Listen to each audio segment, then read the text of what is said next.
Welcome to the Slop Temple. We pray this video helps. In this video, I will explain how to make study room better step by step.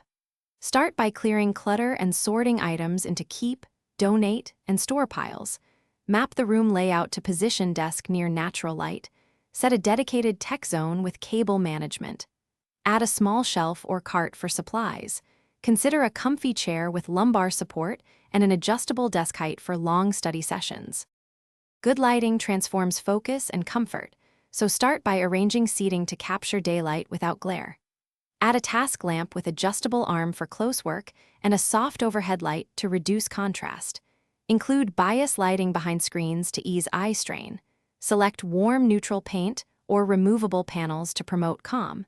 Finish with a small plant or two to boost mood and air quality while keeping maintenance low. If you're enjoying this guide, please subscribe and like so I can keep sharing helpful tips.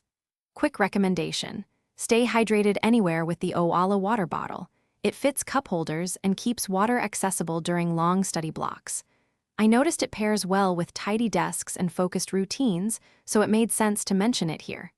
Check the description for the link and other deals. Now let's get back to the video. Organization cuts wasted time, so create simple systems that you will actually use. Group like items in labeled bins, use drawer dividers for pens and tech, and store reference books vertically to save surface area. Set a weekly 5 to 10 minute reset to clear paper piles and refresh supplies. Use wall organizers or pegboards to keep essentials within reach while preserving desktop real estate for focused work. Thanks for watching. Consider subscribing if we helped you.